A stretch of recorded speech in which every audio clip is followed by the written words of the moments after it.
జ్వరం తగ్గిపోయినా ఇంకా వాంతులవి అవుతుండడంతో కోడలికి నెల తప్పిందని గ్రహించింది సూరమ్మ. ఆ ఆనందం పట్టలేక కొడుకు రాగానే చెప్పింది, మనకి మనవడు పుడతాడండి అంటూ భర్తకి చెప్పేదాకా ఆమెకి తోచిందే కాదు. కామయ్య సంతోషించాడు. ఇరుగు పొరుగు ఇళ్లకందించి వచ్చేదాకా నిద్రపోలేదా రోజు సూరమ్మ. పద్మజ మళ్లీ మామూలుగా తిరుగుతూ ఉంటే చదువులో పడిపోయాడు చక్రపాణి. పరీక్షలు దగ్గర పడుతున్నాయని మరింత దీక్షగా చదవసాగాడు.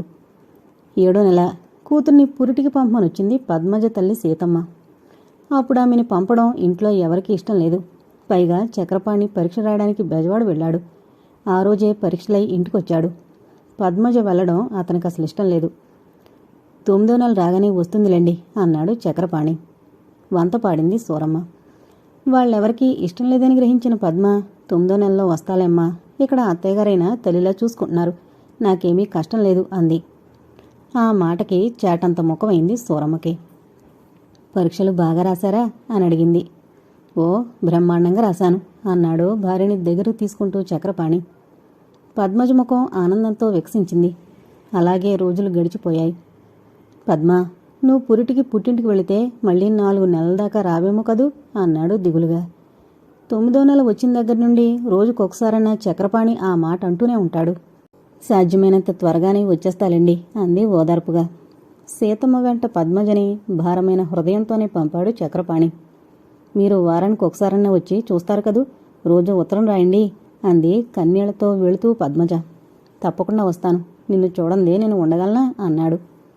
పద్మజ వెళ్ళిపోయాక చాలా వెలితిగా తోచింది సూరమ్మ జయలక్ష్మిలకు. కళకళ్లాడుతూ తిరిగే చిన్న కోడలు లేకపోవడంతో కామయ్య కూడా కాస్త ఇల్లు చిన్నబోతుందన్న భావం కలిగింది.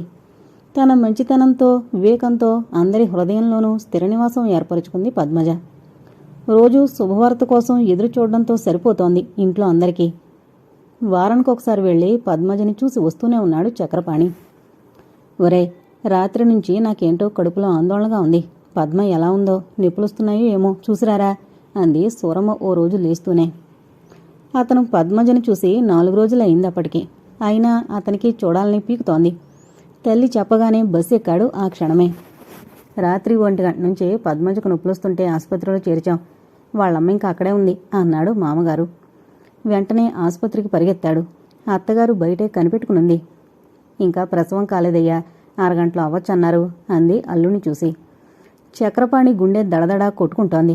సుఖప్రసవం అయ్యి త్వరగా పద్మజ బయటకొస్తే బాగుంటుందని మదన పడసాగాడు. మరో 15 గంటకి కేరమన్న స్వరం విని ఆనందంతో ఉప్పొంగిపోయాడు. సీతమ్మ ముఖం చాటంతయింది. నర్సు బయటకొచ్చి మగపిల్లాడు అంది. చక్రపాణి ఆనందం పట్టలేకపోయాడు. జేబులో చేయి పెట్టి 5 రూపాయలు నర్సు చేతిలో ఉంచాడు. మనవడు పుట్టాడు అనగానే సీతమ్మకి తాత ఎక్కువైంది. ఎప్పుడెప్పుడు చూద్దామా అని. అరగంట గడిచాక నర్సొచ్చి మీరు వెళ్ళి చూడొచ్చు అని చెప్పి వెళ్ళిపోయింది.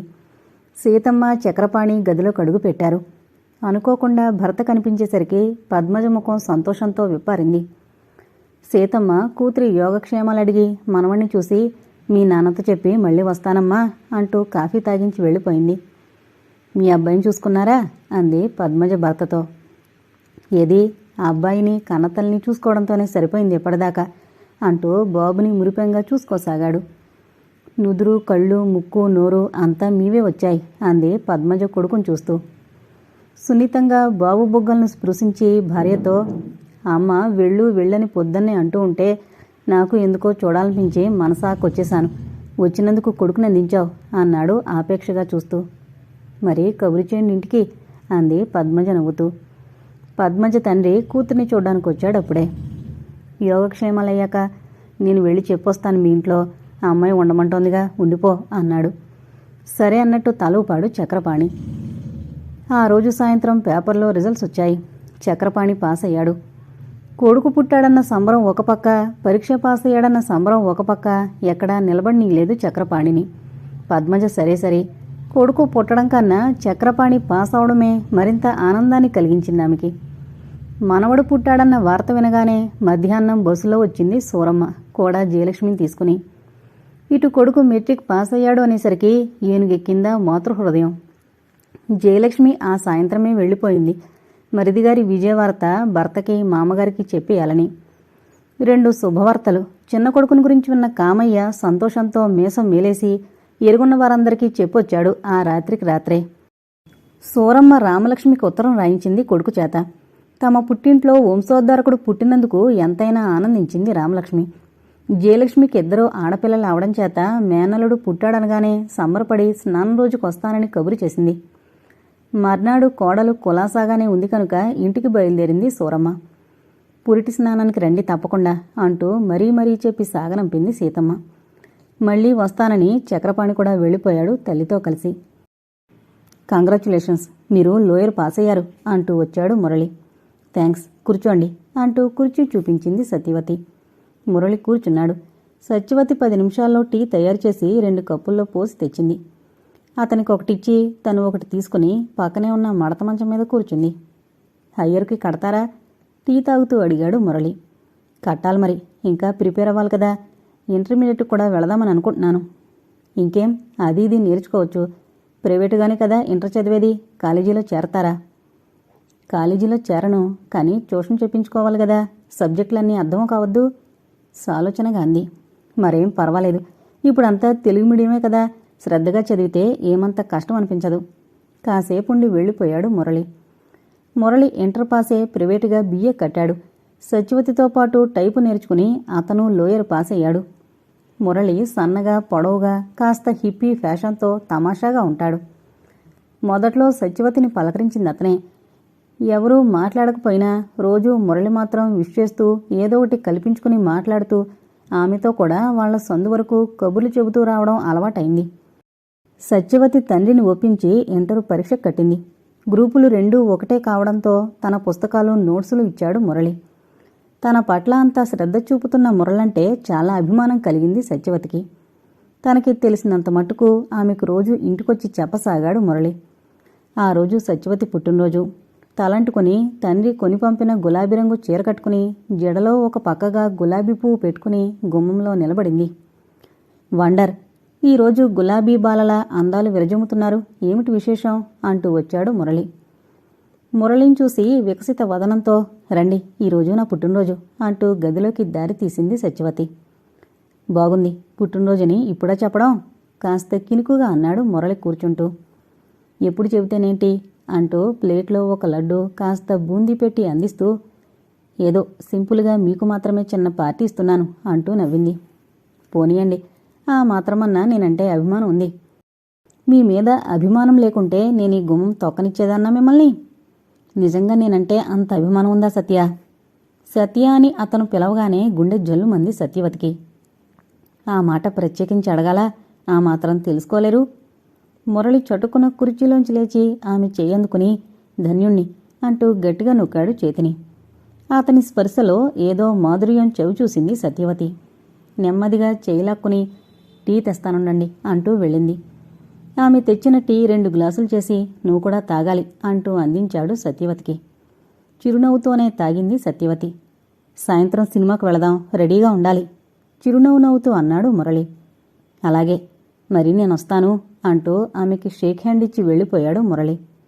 మురళి ఏమంత కలవారి పిల్లాడు కాదు. తండ్రికి బట్టల కొట్టుంది. 5 పిల్లలున్నారు. దానిమీదొచ్చే ఆదాయం సరిపోతుంది. ఇంటికి పెద్ద కొడుకని మురళిని కొంచెం ఎక్కువగా అభిమానిస్తాడు తండ్రి. కాలేజీలో చేరి చదవమంటే వద్దని ప్రైవేటుగానే BAకి కట్టి పగలు టైప్ నేర్చుకుంటూ లోయర్ పాస్ అయ్యాడు. అతని ఖర్చులకని నెలకి తండ్రిచ్చే డబ్బు సత్యవతితో పరిచయం అయ్యాక చిన్న చిన్న బహుమతులు, అప్పుడప్పుడు సినిమాలంటూ ఖర్చు పెడుతున్నాడు ఆమె కోసం తను పొదుపు వాడుకుంటూ.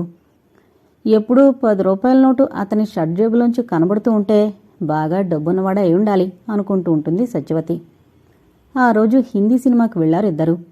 వెనకటి స్నేహం ఒక అడుగు ముందుకు వేసింది. వీలు చిక్కినప్పుడల్లా ఆమెను ముద్దు పెట్టుకోవడం, దగ్గరికి లాక్కోవడం ప్రారంభించాడు మురళి. అందుకు సత్యవతి అభ్యంతరం చెప్పలేదు. మురళి తనను పెళ్లి చేసుకుంటాడేమోనని, అతన్నుంచే ఆ మాట రావాలని ఎదురు చూస్తోంది సత్యవతి. సత్యవతి పెళ్లికాని యువతే అని మురళి అనుకున్నాడు. అందుకే ఆమె మనసులో స్థానం సంపాదించాలని తాపత్రయపడ్డం ఎక్కువైంది. వరుసనే 1 వారం రోజులు రాలేదు. ఎందుకు రాలేదా అని సత్యవతి మదనపడసాగింది. మురళిని చూడకపోతే తన మనసిలా అయిపోతుందేమిటి? తను అతనంతగా ప్రేమిస్తోందా అని ఆశ్చర్యపోయింది. ఏమైనా ఈసారి తనే అతన్ని పెళ్లి చేసుకోమని సూచించాలి. ఎన్నాళ్ళు చూసినా అతని నోటి వెంట ఆ మాటే రావడమే లేదు. తనే చొరవ తీసుకోవాలి, లేకపోతే లాభం లేదు అనుకుంది మనసులో. చదువుకుందామని పుస్తకం తీసినా మనసు దానిమీద లగ్నం చేయలేకపోయింది. ఇంకా విసిగేసి పుస్తకం పడేసి మంచం మీద వాలి కళ్ళు మూసుకుంది. ఆలోచనల మధ్య ఎప్పుడు నిద్రపట్టింది తెలియలేదు. సన్నగా తలుపు కొట్టిన శబ్దమయ్యి ఉలిక్కిపడి లేచింది. తలుపు తీసింది. ఎదురుగా మురళి. ఆమె నిద్రమత్తంతా జారిపోయి, అబ్బా, ఎన్నాళ్ళ కనిపించావు మురళి, ఈ మధ్య రావడం లేదేం అంటూ కుర్చీ వేసి ప్రశ్నల వర్షం కురిపించింది. సమాధానంగా మురళి జేబులోంచి కవర్ తీసి నవ్వుతూ ఆమెకు అందించాడు. దానిమీద ఆర్ సత్యవతి అని తన పేరే ఉంది. లోపల నుంచి కార్డు బయటికి లాగింది. అది శుభలేఖ. నా కుమారుడు చిరంజీవి మురళీనాథ్కు వీరన్న బావగారి ద్వితీయ కుమార్తె శాంతీదేవినిచ్చి చదువుతున్న సత్యవతి బుర్ర గిరగిరా తిరిగిపోసాగింది. మురళి పెళ్లి చేసుకుంటున్నాడు. అది తనను కాదు, మరెవరో పిల్లని. అదేంటి మురళి, మాట మాత్రమేనా చెప్పలేదు ముందుగా అని అడిగింది కంపిత స్వరంతో. ఏది, అన్నీ అనుకోకుండా క్షణాల మీద జరిగిపోయాయి. అయితే మన ప్రణయం ఇంతటితో ఆఖరన్నమాట. క్షమించు సత్య, నాకు నిన్ను చేసుకోవాలనున్నా మా పెద్దవాళ్లు ఎంతమాత్రం ఒప్పుకోరు. మా నాన్నగారికి కట్నం కావాలి, మా అమ్మగారికి లాంఛనాలు కావాలి. అవన్నీ తీర్చగల సంబంధం కుదరగానే చటుకున్న నాన్న ముహూర్తం పెట్టేశారు. ఇప్పుడు నేను కాదంటే మా వాళ్ల పొరువేం కావాలి? నన్ను మర్చిపోయి మరో వ్యక్తిని చేసుకుని సుఖపడు అంటూ లేచి, మరి వస్తాను, ఇంకా నా ఫ్రెండ్స్కి శుభలేఖలు పంచాలి అంటూ వెళ్ళిపోయాడు. వెళుతున్న అతన్ని, చేతిలోని శుభలేఖని మార్చి మార్చి చూస్తూ వెరిదాల్లా నిలబడిపోయింది సత్యవతి. తన ఆశలన్నీ భగ్నమయ్యాయే అనుకుంటూ మూగగా రోధించింది. 21 నాడు తీసుకువెళతాం పద్మని అంది సూరమ్మ, కోడలి పురిటి స్నానానికి వచ్చిన రోజున. 3 నెలలు రాకుండా బాలింత్రాన్ని ఎలా పంపుతాం అంది సీతమ్మ కాస్త నిష్ఠూరంగా. ఆ తర్వాత మూడమొస్తుంది, ఇంటికి వెళ్ళి బారసాలు చేసుకోవాలి కదా. అదేం, బారసాలు ఇక్కడే చేసుకోరాదా? ఇక్కడ కాదులేండి, మా ఇంట్లోనే చేసుకుంటాం. 21 రోజునే తీసుకువెళతాం పద్మజని అక్కడే ఉన్న చక్రపాణి అందుకుంటూ అన్నాడు. ఆడపిల్లకి పెళ్ళయ్యాక అంతా వాళ్ళిష్టమే గాని మనిష్టం కాదు కదా అని మనసులో నిట్టూర్చింది సీతమ్మ. రామలక్ష్మి మేనల్లోని చూసి మురిసిపోయింది. నీ కొడుకు మంచి అందంగా ఉన్నాడ్రా చక్రం అంటూ పదే పదే ముద్దులాడింది బాబుని. మీరు ఇంటర్ కూడా కట్టండి అంది పద్మజ భర్తతో ఏకాంతంగా ఉన్నప్పుడు. ఇంత క్రితం అంటే ఏదో సరిపోయింది, ఇప్పుడు బాబు పుట్టాడు, ఇంకా చదువేం సాగుతుంది అన్నాడు చక్రపాణి కొడుకును ఒళ్ళో పెట్టుకుని. ఎందుకు సాగదు, వాడేమన్నా వద్దంటాడా? పుడుతూనే తండ్రిని పాస్ చేయించాడాయే అంది పద్మజ మెల్లగా నవ్వుతూ. సరే, మన ఇంటికి వెళ్ళని, అక్కడ ఆలోచించుకుందాం అన్నట్టుగానే 21 రోజు బాబుని భార్యని తీసుకునొచ్చేశాడు చక్రపాణి. అయిష్టంగానే చలిమిడి జంతికలు అన్నీ చేసి చీరపెట్టి పంపింది సీతమ్మ. పిల్లాణ్ణి పద్మజ ఎత్తుకుని రాగానే ఇరుగు పొరుగు వారంతా వచ్చారు చూడ్డానికి. పద్మజ అందరిళ్లల్లోనూ తను తెచ్చినవన్నీ పంచిపెట్టించింది తోటికోడల చేత. కామయ్య మనవడి బారసాలు వైభవంగా జరిపించాడు. ఊరంతా భోజనాలు పెట్టించాడు. పిల్లాడికి కామయ్య కోరిక ప్రకారం శ్రీనివాస్ అనే పేరు పెట్టాడు చక్రపాణి. ఆ సాయంత్రం ఉయ్యాల వేడుకలు కూడా ఘనంగానే జరిపించింది సూరమ్మ. అత్తగారి ఇంటికొచ్చాక మళ్లీ ఒకసారి గుర్తు చేసింది పద్మజ భర్తకి. ఇంటర్కి కట్టడమా మానడమా అని 2 రోజులు ఆలోచించి చివరికి కట్టడానికే నిర్ణయించుకున్నాడు చక్రపాణి. తెల్లయ్యాక మరింత అందంగా కనపడింది పద్మజ. తాంబూలంతో ఎర్రబడిన పెదవులు, నడుముకు కట్టు, ఎంతో నిండుగా మాతృత్వపు గర్వంతో అందాలు విరజిమ్మే పద్మజని చూస్తూ తనీసారి శ్రద్ధగా చదవగలడా అనిపించింది చక్రపాణికి.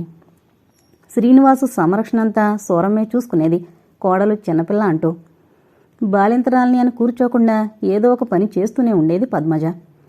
ఇదివరకట్లా 9 దాకా బయట తిరగడం ఏనాడో మానేశాడు చక్రపాణి. భార్య తన కోసం అన్నం తినకుండా కనిపెట్టుకుని కూర్చుంటుందని తెలిసాక త్వరగా ఇల్లు చేరుకోవడం మొదలుపెట్టాడు. ఇప్పుడు మరీ 7 అయ్యేసరికే ఇంటికొచ్చేసాగాడు. పుస్తకాలు తెచ్చుకుని చదువు ప్రారంభించాక పెందలాడే భోంచేయడంతో వంటపని కూడా త్వరగానే అయిపోయి కాస్త తెరిపిగా ఉంది పద్మజకి. ఈసారి కామయ్య కొడుకు చదువుని గురించి ఏమీ వ్యాఖ్యానించలేదు. లోలోపల కాస్త గర్వపడకపోనూ లేదు. అయినా పైకి గంభీరంగానే ఉండిపోయాడు. ఎప్పుడూ జర్రున చీది ఎరగని సూరమ్మ మంచమెక్కింది. జయలక్ష్మికి వేవిళ్ళు. ఏం తినమన్నా సహించదు అంటూ తిండం మానేసి మంచానికి కరుచుకుపోవడంతో అన్ని పనులు పద్మజ మీదే పడ్డాయి. తెల్లవారుజామున లేచింది మొదలు వంచిన నడుం ఎత్తకుండా ఏదో ఒక పనితోనే సరిపోయేది. లంకణాలతో ఉన్న అత్తగారికి టెంపరేచర్ నోట్ చేసుకుంటూ వేళకి మందులు శ్రద్ధగా ఇస్తూ గ్లూకోజ్ నీళ్లు పళ్ల రసాలు శ్రద్ధగా తాగిస్తూ సపర్యలు చేస్తుంటే సూరమ్మకి మనసులో ఆనందం కలిగిన 6 నెలల వరకు అరికాలి పచ్చుంటుందమ్మా బాలింతకి, కాస్త తడినా పొడినా తిరగకు అంటూ మంచంలో పడుతూనే హెచ్చరిస్తూ ఉండేది. జయలక్ష్మికి ఏ పని చేసే అవకాశం లేదు సరికదా, ఆమెకే ఎదురు చెయ్యాలి. మంచం దిగలేని వేవుళ్లుంటాయా అని కూడా ఆశ్చర్యం వేసేది పద్మజకి. ఇంటెడు చాకిరి భార్య రెక్కల మీద పడ్డం చక్రపాణికి మనసులోనే బాధగానే ఉండేది. ఏదన్నా సాయం చేద్దామన్నా తల్లి వదిన పెళ్ళం అలసిపోతుందని చాకరీ చేస్తున్నాడు అని హేళన చేస్తారేమోనని భయపడి ఊరుకునేవాడు. నా కోసం టిఫిన్ చేయకమ్మా, అసలే పనితో సతమతమవుతున్నావు అన్నాడు కామయ్య ఒకరోజు కోడలి అవస్థ చూసి. పర్వాలేదులేండి, మీరు మధ్యాహ్నం భోజనాల దాకా ఆగలేరు అంటూ మామూలుగానే ఏదో ఒకటి తయారు చేస్తుండేది. ఇన్ని పనుల్లోనూ భర్త దగ్గర రాత్రి 10 వరకు కూర్చుని చదివించడం మాత్రం మానలేదు. ఇంటి పనులతో బాబు పనులతో శరీరం అలసి నిద్ర కూరుకొస్తున్న బలవంతాన ఆపుకొని భర్తకి తోడుగా పక్కనే కూర్చుని తను ఏదో పుస్తకం తిరగేస్తూ ఉండేది. అన్నీ గమనిస్తున్న చలపతి భార్యతో, నీ వేవిళ్లవి కాస్త తగ్గి ఆరోగ్యం కుదుటపడే వరకు మీ వాళ్ళింట్లో ఉండిరా, పసిపిల్లాడితో ఆ పిల్ల నానా అవస్థ పడుతోంది. నీకు నీ కూతుళ్ళకు కూడా చాకరీ చేయాలంటే అసలే ఆ పిల్ల అర్భకురాలు అన్నాడు. సూరమ్మ ఆ మాట విని, అదే మంచిది, ఓ 10 రోజులుండిరా అని చెప్పింది. మర్నాడు మంచి రోజు చూసి జయలక్ష్మిని పిల్లలను పుట్టింట్లో దించొచ్చాడు చలపతి. జయలక్ష్మి వెళ్లడంతో కాస్త పని తగ్గింది పద్మజకి. కాలం ఎవరికోసమూ ఆగదు, అలా పరిగెడుతూనే ఉంటుంది. ఆ కాలచక్రంతో మారే మానవ స్వభావాలను, జరిగే మార్పులను పరికిస్తూ ఆశ్చర్యపడ్డమే మనకు చేతనైంది. చక్రపాణి పరీక్ష నెంబరు, హాల్ టికెట్లు అన్నీ వచ్చాయి. ఇంకో వారం రోజుల్లో పరీక్షలు ప్రారంభం. పద్మ, ఆ కవర్లో 2 ప్యాంట్లు 2 షర్ట్లు తెచ్చాను చూడు అన్నాడు రాత్రి ఇంటికొస్తూనే. పద్మజ విప్పి చూసింది. బాగున్నాయి, ఆ 2 రంగులు మీకు బాగా సూట్ అవుతాయి అంది విప్పారిన నేత్రాలతో. పరీక్ష హాల్లోకి పంచుకట్టుకుని వెళితే క్రితం సారంతా వింతగా చూశారు, అందుకని ఇప్పుడు ప్రత్యేకంగా వాటిని కుట్టించుకున్నాను. మంచి పని చేశారు, కిందటిసారి చెబుదామనుకున్నాను, ఊరుకున్నాను అంది పద్మజ నవ్వుతూ. క్రితంసారి పరీక్షలప్పుడు శ్రీనివాసుని కడుపుతా ఉన్నావు, ఈసారి మరో బంగారు బాబుని కడుపులో దాచుకున్నావు, అంచేత ఈసారి నేను పరీక్ష పాస్ అవుతాను చిలిపిగా అన్నాడు చక్రపాణి. పద్మజ సిగ్గుతో తల వంచుకుని, మీరు పాస్ అవడం కంటే కావలసిందేమీ లేదు అంది. అప్పటికే ఆమె గర్భిణి. ఈ చదువంతా కేవలం నీ ప్రోత్సాహమే పద్మ, నువ్వు చదువుకోమని పట్టుబట్టి ఉండకపోతే అసలు పుస్తకం పట్టేవాణ్ణే కాదు, అలాగే ఉండేవాణ్ణి. అలా ఉంటే ఎలా, రేపు మీ అబ్బాయిలకి మీరు చదువు చెప్పుకోవద్దు అంది మందహాసం చేస్తూ. తప్పకుండాను, నా బిడ్డలకి నేనే మేస్టార్ని. ప్యాంటు షర్టు వెళ్లేనాడు వేసుకున్నాడు చక్రపాణి. అంతవరకు పంచుకట్లో చూడ్డానికి అలవాటు పడిన పద్మజకి భర్త మరీ కుర్రాళ్లా కనపడితే కొంచెం నవ్వు, మరికొంచెం సిగ్గు కూడా కలిగాయి. ఎలా ఉన్నాను అన్నాడు దగ్గరకొచ్చి. చిన్న కుర్రాళ్లా ఉన్నారు. నేను కుర్రాణి కాక ముసలివాణ్ణా కొంటిగా అడిగాడు. కాదులేండి, అలా ఎవరన్నారు? భార్యని దగ్గరగా తీసుకుని ముద్దు పెట్టుకుంటూ వెళ్ళిరానా అన్నాడు చక్రపాణి. వెళ్ళి పరీక్షలు చక్కగా రాసిరండి. ఓకే. అరే బాబూ, నేను పరీక్షకు వెళుతున్నాన్రా, కిందటిసారి నువ్వు పరీక్ష పాస్ చేయించావు, ఈసారి నీ తమ్ముడు పాస్ చేయించాలి అంటూ బాబుని ముద్దు పెట్టుకుని భార్యకి అందించాడు. అమ్మా, నేను వెళుతున్నానమ్మా అంటూ వచ్చాడు తల్లి దగ్గరికి. ప్యాంటు వేసుకున్న కొడుకుని చూసి, దొరబాబులా ఉన్నాడు నా కొడుకు అని మురిసిపోతూ, క్షేమంగా వెళ్ళి రాసిరా నాయన, కిందటిసారి పద్మ కడుపుతా ఉంది, ఈసారి నెలలొస్తున్నాయి, ఆ పిల్లల అదృష్టం వల్లనైనా నువ్వు పడిన కష్టం ఫలిస్తే చాలు అంది నిండు మనసుతో. అచ్చం కాలేజీ కుర్రల్లోనే ఉన్నావురా అన్నాడు కామయ్య కొడుకు దగ్గరకొచ్చి సెలవు తీసుకోబోతుంటే నవ్వుతూ. చక్రపాణి నవ్వి తండ్రికి చెప్పి వెళ్ళిపోయాడు. సాయంత్రం పరీక్ష రాసి బస్సులో ఎక్కాడు ఇంటికి వెళ్ళడానికి. పరీక్షలు అన్నాళ్ళు మామగారింట్లోనే మకాం. విజయవాడ సెంటర్ కనుక మామగారింటికి కాలేజీకి దూరం కనుక బస్సులోనే వెళ్ళి రావాలి. ఎక్కడా స్థలం లేక నిలబడున్న చక్రపాణిని ఆడవాళ్ల సీట్లలో కూర్చున్న సత్యవతి తదేకంగా గమనించసాగింది. ఎవరీ మనిషి, చక్రపాణి పోలికలు కనబడుతున్నాయి. ఆనాడు తనొచ్చేశాక ఒక్కనాడు కూడా మళ్లీ చక్రపాణి గుర్తుకు రాలేదు. ఈనాడు యువకుని చూస్తుంటే అతనిలాగే ఉన్నాడు. ఇతను చక్రపాణి పోలికలున్న మరో వ్యక్తి అయి ఉంటాడు. ఎప్పుడు చేలల్లో మట్టి కొట్టుకుపోతూ తిరిగే మనిషి ఈ బెజవాడ ఎందుకొస్తాడు? వచ్చినా బస్సు ఎందుకు ఎక్కుతాడు? పైగా చక్రపాణికి ప్యాంటు షర్టు వేసుకునే సరదా తెలివి కూడా ఎక్కడేడిసింది? ఒట్టి ఎద్దు మనిషి. నాజుకుతనం, అందం, ఆకర్షణ లేని ఓ మట్టిబొమ్మ, రొంగు వెలిసిన మట్టిబొమ్మ అనుకుని అతను కాదన్న నిర్ధారణకొచ్చింది. ఆమె కూడా ఆ రోజు పరీక్ష రాసొస్తోంది. అసలు చక్రపాణికి ఇవేమీ పట్టవు. అతడసలు ఆడవాళ్ల సీట్లకేసే చూడలేదు. అతని మనసంతా ఆ సమయంలో పద్మజ చుట్టూ తిరుగుతోంది. పద్మజ ఎలా ఉందో, పళ్ళరసం తాగిందో లేదో, బాబు ఏం చేస్తున్నాడో. ఈ మధ్య బాగా అల్లరి నేర్చుకున్నాడు. ఇవే అతని మస్తిష్కంలో మెదిలే ఊహలు. తన స్టాప్ రాగానే దిగిపోయాడు చక్రపాణి. అలా 2-3 సార్లు పరీక్షల రోజుల్లో చక్రపాణి బస్సులో కనపడినా అతని చేతిలో ఇంటర్ క్వశ్చన్ పేపర్స్ చూసి అతను కాదనే పూర్తి నిర్ణయానికొచ్చింది. చక్రపాణి అయితే పరీక్షలు ఎలా రాస్తాడు? 8th క్లాసు గ్రాడ్యుయేటు అని నవ్వుకుంది నిరసనగా. పేపర్లన్నీ సంతృప్తికరంగానే రాశాడు చక్రపాణి. పరీక్షలైన ఆఖరి రోజే బయలుదేరాడు ఇంటికి. పరీక్షలన్నీ బాగానే రాశాను అని భర్త నోటి నుంచి విని తృప్తిగా నిట్టూర్చింది పద్మజ. ఈరోజు కదలకుండా హాయిగా పడుకోండి అంది ముచ్చటగా భర్తని చూస్తూ. అలాగే, మరి నువ్వు కూడా రా. నేనెందుకు? తోడులేందే నిద్రపోరా చిలిపిగా అడిగింది. అబ్బా, ఈ వారం రోజులు మీ వాళ్ళింట్లో ఒంటరిగా పడుకోవాలంటే అసలు నిద్ర పట్టలేదు. అందుకని పరీక్షలు బాగా రాశారు. చక్రపాణి నవ్వి, నిజమేననుకో, ఇంక ఒంటరిగా పడుకోలేను. పద్మజొచ్చి అతని పక్కనే కూర్చుంది. ఒంట్లో ఎలా ఉంది పద్మ? మందులవి జాగ్రత్తగా వాడుతున్నావా అని అడిగాడు ఆప్యాయంగా దగ్గరకు తీసుకుని. బాగానే ఉంది. నాన్న ఉత్తరం రాశారు, వచ్చి తీసుకువెళతానని. వెళ్ళొద్దు పద్మ, ఇక్కడే పురుడు పోసుకో. అత్తయ్యగారొకరు చెయ్యొద్దు. వదినుంది కదా, అంతగా అయితే మీ అమ్మని పిలిపిద్దాం. భార్య ముంగురులు సవరిస్తూ అన్నాడు. మీ అమ్మగారు ఏమంటారో మరి ఇంకా అడగలేదు. ఆ మర్నాడు అత్తగారిని అడిగింది పద్మజ. ఆమెకి మనవణ్ణి వదిలిపెట్టి ఉండాలని లేదు. ఇక్కడే పోసుకుందిగానిలేమ్మా అంది. పద్మజ మళ్ళీ మాట్లాడలేదు. పద్మజకి ఈసారి కూడా మగపిల్లాడే పుట్టాడు. పద్మజకి మళ్ళీ మగపిల్లాడే కలిగేసరికి జయలక్ష్మి కాస్త చిన్నబోయింది. ఆమెకి వరుసనే 3 ఆడపిల్లలు. అనుకున్నట్టుగానే చక్రపాణి 2nd క్లాసులో పాస్ అయ్యాడు. పద్మజ ఆనందానికి అవధులు లేవు. మనవడు పుట్టేసరికే ఏనుగెక్కిన కామయ్య మళ్ళీ కిందకి దిక్కుండానే కొడుకు పాస్ అయిపోయాడు. బారసాలపేటల మీద కంచిపట్టు చీర కోడలికి చదివించాడు కామయ్య. చిన్న మనవడికి స్వయంగా తనే మొలతాడు చేయించాడు బంగారంతో. ఇవన్నీ చూసేసరికి జయలక్ష్మికి చాలా బాధ అనిపించింది. కొడుకు పుట్టని తన దురదృష్టానికి చాటుగా ఏడవసాగింది. అది చూసిన సూరమ్మ, శుభమంటూ బిడ్డ పుడితే ఏడుస్తావెందుకే? ఈసారి నీకు మగపిల్లాడు పుడతాళ్లే, తప్పు, ఏడవకు. పద్మజ వింటే బాధపడుతుంది అంది కాస్త మందలింపు, ఓదార్పు రంగరించి. చూసావా, సూరమ్మ 2 మనవళ్ళనెత్తింది అని ఒకరు. కామయ్య చిన్న కొడుకు ఇంటర్ పాస్ అయిపోయాడట అని మరికొందరు. ఇంతకీ చిన్న కొడుకు అడుగుపెట్టిన వేళ మంచిది అని ఇంకొందరు. ఆ అమ్మాయే భరతని చదివించి పాస్ చేయించింది. ఎంతైనా చదువుకున్న పిల్ల, తెలివైన పిల్ల అని కొందరు కామయ్య కుటుంబాన్ని గురించే ముచ్చటించుకోసాగారు. ఎక్కడికి వెళ్ళినా కామయ్యకి, సూరమ్మకి పొగడతలే. ఏ నోట విన్నా చక్రపాణి గురించిన ప్రశంసలే. ఈసారి పద్మజ చెప్పకుండానే బిఏ కట్టాడు చక్రపాణి. ఎంతవరకు చదివింది చాలు, ఇంకా బిఏ ఎందుకురా, 3000 ఖర్చు అన్నాడు కామయ్య. 3000 అయితే ఎన్నానా, డిగ్రీ వస్తుంది కదూ అన్నాడు చక్రపాణి.